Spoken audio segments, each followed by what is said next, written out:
저희 선생님께서 군대에 계실 때 겪은 일입니다. 어느 날 선생님께서 후임병과 보초를 서고 있는데 갑자기 그 후임병이 "저 아래쪽에서 이상한 곳이 있는 것 같습니다" 라고 하면서 잠시 다녀오겠다고 하더랍니다.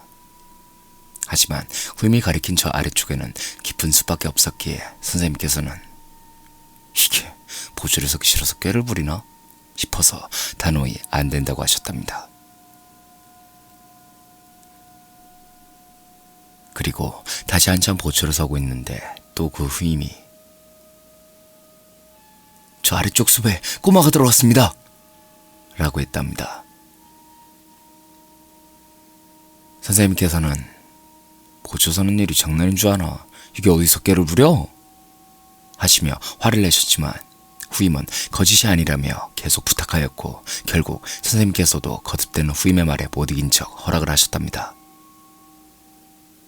그런데 후임은 그곳으로 간 지 시간이 꽤 지났음에도 불구하고 돌아오지 않는 것이었습니다. 슬슬 걱정이 되기 시작한 선생님께서는 다른 초소에 연락을 해서 결국 후임을 찾아 나섰고 한참을 돌아다녀도 후임이 보이지 않기에 포기하려는 차 선생님께서 서 있는 곳에서 조금 떨어져 있던 늪에 사람의 형상이 보였다고 합니다. 선생님께서는 놀라서 뛰어가 보았더니 그렇게 찾고 찾았던 후임이 늪에서 총을 겨누고 있었습니다. 선생님께서는 후임을 소리쳐 불렀지만 후임은 전방을 주시하며 총을 겨누며 뒤돌아볼 생각을 전혀 하지 않고 계속 늪으로 들어갔습니다. 결국 선생님께서는 얼른 초소에 가서 구조 요청을 했고 다른 부대원들의 도움으로 후임을 빼낼 수가 있었습니다. 당시 후임은 목까지 늪속에 빠져 있었다고 합니다. 늪속에서 나온 후임은 자동차 라이트도 비춰보고 큰 소리로 이름도 불러보고 해도 정신을 못 차렸는데 얼마 후 정신을 차렸을 땐 여기가 어디냐고 묻더랍니다. 후임의 말론 숲속으로 들어간 어린아이를 쫓아가다가 어떤 늪 앞에 도달했는데 그 어린아이가 늪 위를 빠지지 않고 걸어가고 있었다고 합니다. 그것도 혼자 걷는 것이 아니라 어떤 어른의 손을 잡고 걷고 있었는데 그 손이라는 것이 몸도 없고 딱 한쪽 팔만 남아 공중에 둥둥 떠다녔다고 하네요.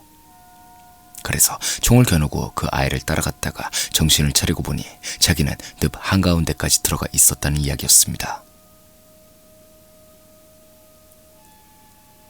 그리고 이건 나중에 제대한 후에 알게 된 사실이지만 옛날 그 부대에서 전쟁이 났을 때 임신한 아내를 둔 군인이 전쟁에 나갔다가 수류탄 폭발로 인해 죽었는데 수류탄을 바로 앞에서 맞아 다른 부분은 다 날아가 사라지고 오른쪽 팔 하나만 남아 있었다고 하네요. 그리고 나중에 시체를 모아 부두려고 할 때 그 팔을 찾으니 팔은 온데간데 없이 사라져 있었다고 합니다. 추후 전쟁이 끝난 후 아내는 굶어 죽고 아이는 낳긴 했는데 어느 군인이 부모 없이 사는 게 불쌍해서 자신이 데려가 키워서 그 아이의 행방을 찾을 수 없었다고 합니다. 아마 자신의 아이를 데려가 저 세상에서 새 식구가 행복하게 살고 싶어 했던 군인의 영혼은 아니었을까 한다며 선생님께서는 말씀을 마치셨습니다.